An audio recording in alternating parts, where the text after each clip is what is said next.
We're in the presidential palace in Manila, where it's just over 100 days into the presidency of Rodrigo Duterte.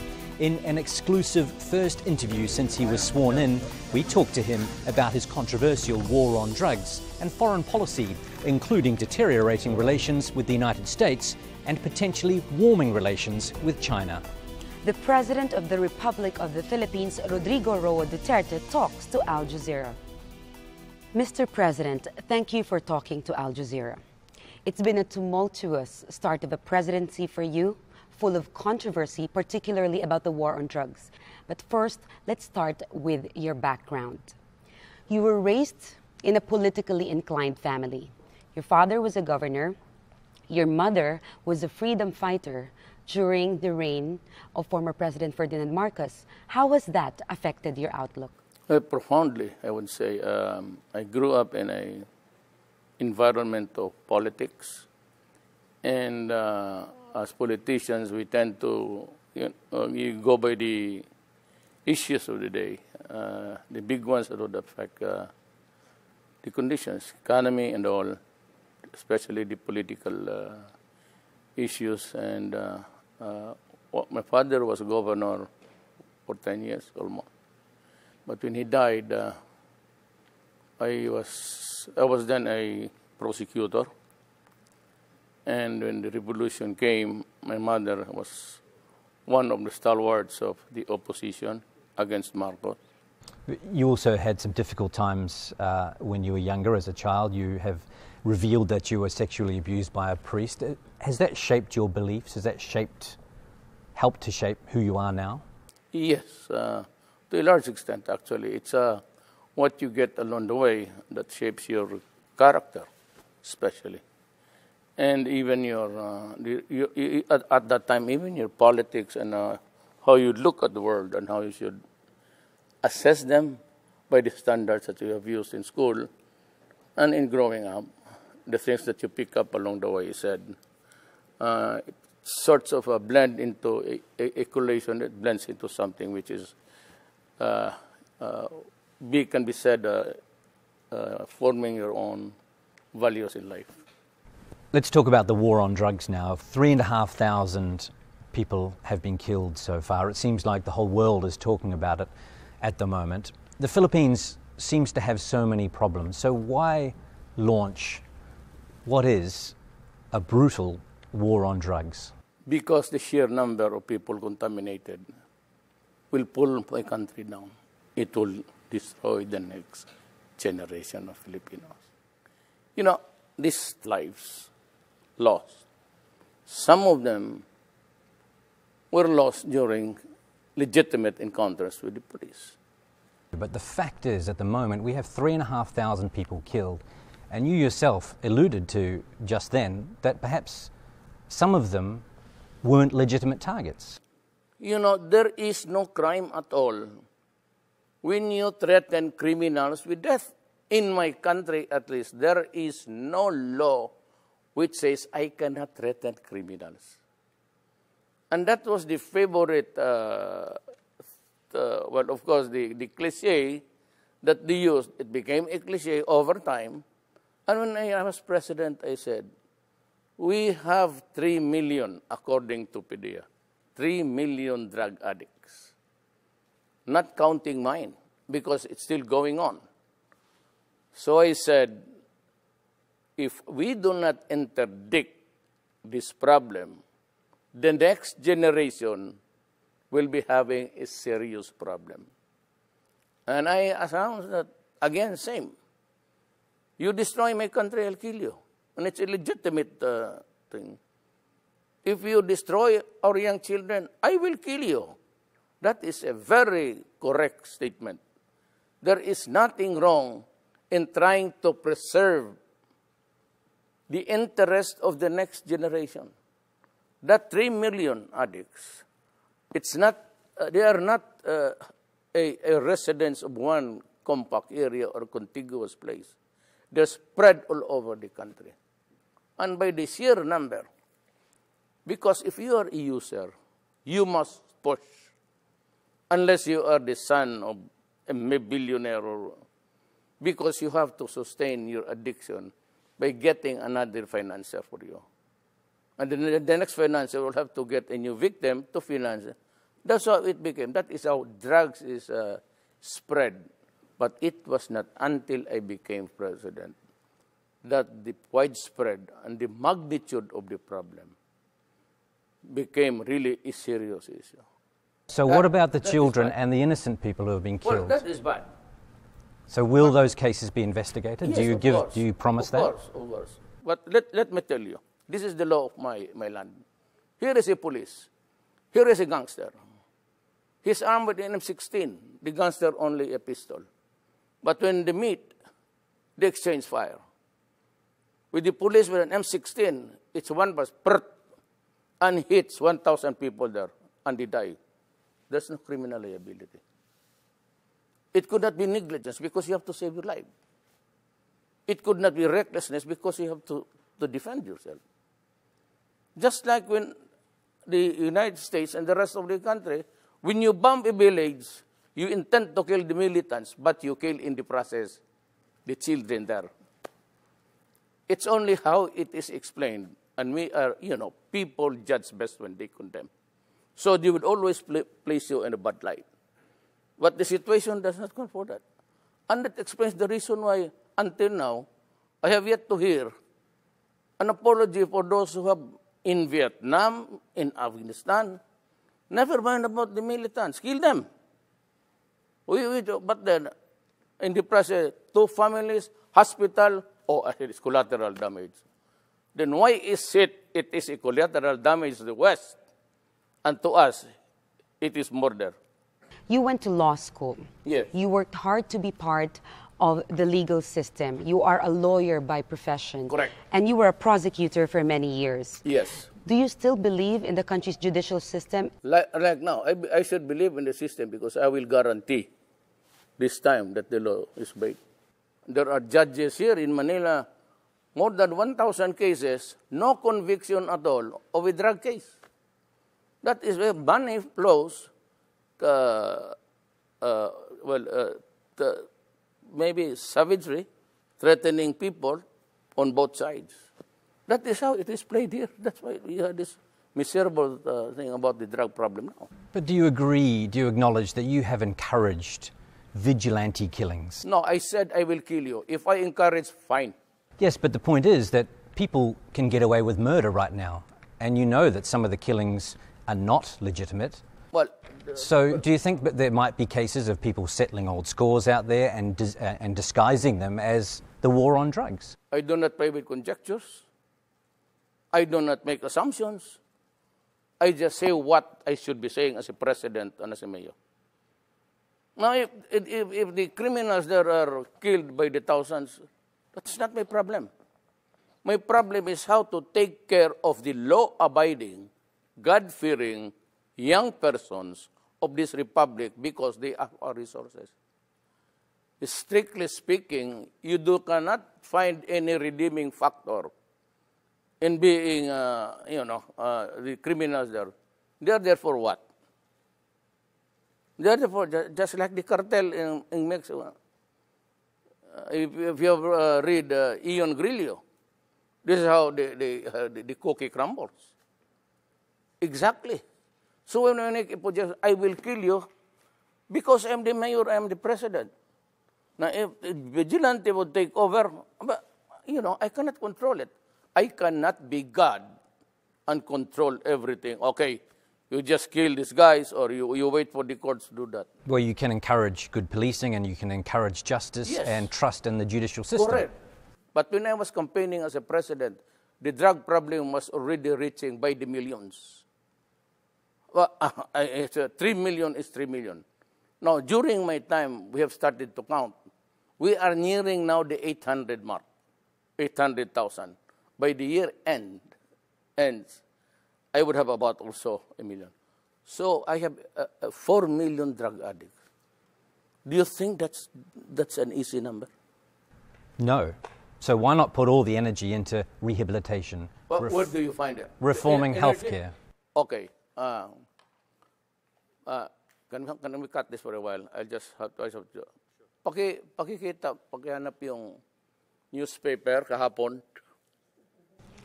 He wants to show you the newspaper. Oh, sure, no problem. So you were saying about this facility, sir. What is this about? This is a rehab facility built by somebody.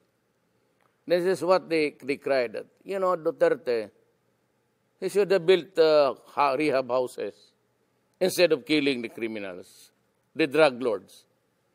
This would cost millions. I entered the presidency of the Republic of the Philippines midterm. There is nothing at all left in that budget for this year, which was prepared by my predecessor, which was also prepared the other year to be implemented this year. The implementation does not contain any money. Because nobody, until I became president of this country, nobody realized how widespread, how dimensional it was for us. Sir, in the past, during the campaign and weeks into your presidency, you have repeatedly said that you have no regard for human rights. But human rights is actually part of the Constitution. And as head of state, it is also your duty to uphold the Constitution. How does that connect? I would rather intimidate and strike fear in the hearts of the criminals, just like what happened in Davao. When finally you can walk the streets, walk about in the streets at night, and you can eat anywhere at any time, and nobody would bother you. It's happening in Davao. Davao City is in the midst of Mindanao, a troubled land. But I can assure you, as plenty of people have been there, it's a destination for conventions and conferences international. It's always selected. So it's booming. It is a little bit rich than the others. Why? Because we can live our lives normally. And of course, business can thrive. So that when I said, I do not care about what the human rights guys say. I have a duty to preserve the generation. If it involves human rights, I don't give a shit. I have to strike fear because I said, the enemies of the states are out there to destroy the children. Are you not worried about possible ramifications in the future for you, a possible impeachment or being tried in the international court? Good question. Before you can begin, you must determine that I have committed a crime in my country, that I have committed mass murders in my country, and then charge me there. There can be no ramifications when I say that I will kill you if you destroy my land. It's a legitimate statement of any general, of any wartime president, of any tribal leader to say those things. Of course, you said there can be consequences. But I am not worried about this thing. I do not make any projections. How many vigilante killings? Well, if you compare the 4 million to the 3,000, minus legitimate encounters between the law enforcers and the criminals, give or take even a half of it. So what is it to the lives already lost? I have 4 million addicts to take care of. And I have been criticized and would say, well, why don't just, Duterte build rehab centers and just place them there? Why not? Why do you have to kill him? Look, I am a midterm president in the sense that I entered this year the presidency, only this year. The budget for this year was prepared by my predecessor, so Aquino. And it binds me because it would last until December. Nowhere in this budget provides enough money to build even 2 buildings of rehab structures. It's all what is left of my government now after the election is just enough for the MOE, maintenance and all. So you're saying, sir, No capital outlays. the budget of President Aquino for this year, the last 6 months, does not include any rehabilitation? Because the problem was there, but there was nobody minding the store. I was the only mayor brave enough to say those things. So my city, got the benefits of a peaceful place where you can live, where you can eat, work safely. But the others, we did not know. But they allowed so many administrations to flourish. And it was not until I became president that we realized that there were already, according to at the time to General Santiago of the PDEA, Philippine Drug Enforcement Agency, that there are already 3 million addicts. So never mind my counting, because I'm still counting up to the end of the year. Are you in favor of medicinal marijuana? Yes, but that is a very long process. It has to be something like being officially certified by the Food and Drugs of the Philippines, and it must have this qualifying,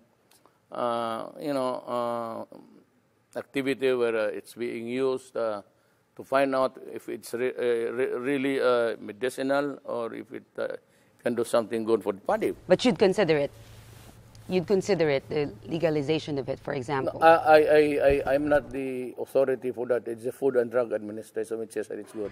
Okay. If it is certified by the government that it's good, fine, no problem. I don't think anyone could deny, doesn't matter how controversial it is, that you've delivered on your election campaign promise to crack down on drugs. Yeah. One thing you haven't delivered on yet is your promise to ride a jet ski out to the disputed territory in the South China Sea and plant the Philippine flag on there. Now, many people, many voters, I assume, took that as a sign that you were going to be tough on China in that disputed territory in the South China Sea or the West Philippine Sea, but you haven't been. Why? Do you really think that I would go there riding? I don't even own a jet. No, I don't. But people perceived that as a sign that you were going to get tough with China. It was a hyperbole. Literally, you cannot expect to ride. I don't even know how to swim. And if it overturns, then you lose a president along the way. So why did you say that then? What were you referring to? A hyperbole. To stress a point that we will not give up anything there. But your statements recently tend to indicate that you are willing to give up some territory there. No, it doesn't. Nobody's going to give up the judgment that it's in our favor. I cannot give it up. Nobody can give it up. Nobody in the Constitution allows anybody to give it up. Even the president cannot give it up. Those are our entitlements. This is an island. Every country in this world is given its own fish pond. That's your fish pond where you get the fish, the shells, and everything. You cannot give it up. You can only negotiate to prevent war. Remember that okay, I'll push your logic to this logical conclusion. We have this judgment, right? Two things. I can go into a rage because it's being occupied. But remember, it is not a sovereignty that is there. It's the entitlement attached to it is the sovereignty. Okay? The other is to go into a rage and fight, and the other is to talk. What do you think will happen to my country if I choose to go to war? I fight alone? Or I would call upon the other countries to help me? Who? Who would die for my country except us? So we can only talk. And that's why they invited me for talks. I will go. But I will go with this paper.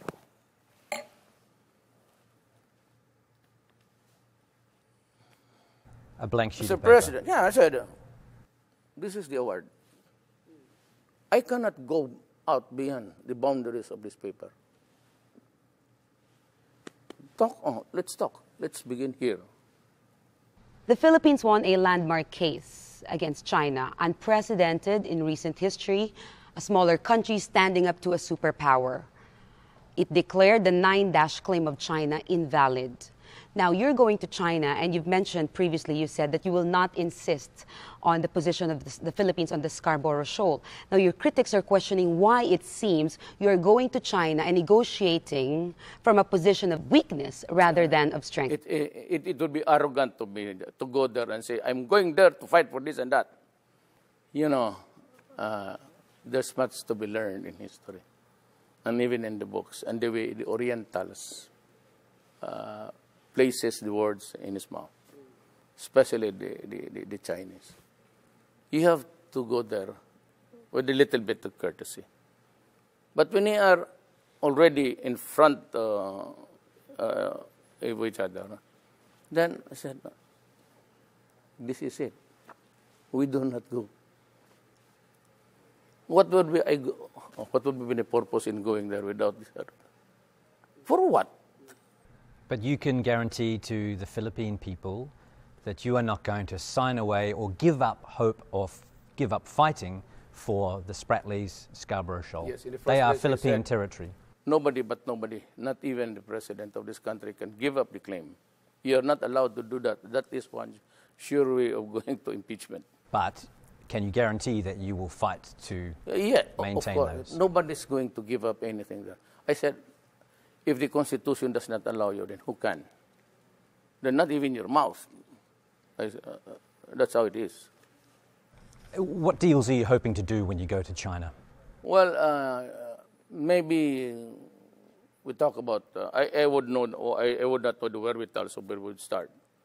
Then the judgmental thing would come into fore. Then some other matters about trade and commerce. And if there's any arrangement, if we want to come to a happy compromise, then we can talk about entitlements of the China Sea. But really, I cannot predict on any solid thing to talk about until I'm there. So I am not there until I am there.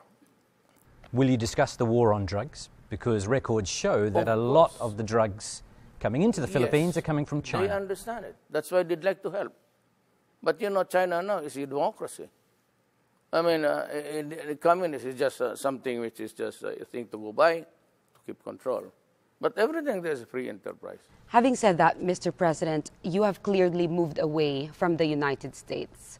Why do you think it is necessary for the country to distance itself from its long-standing ally in Asia? Our exclusive interview with the Filipino President Rodrigo Duterte will continue on the next episode of Talk to Al Jazeera.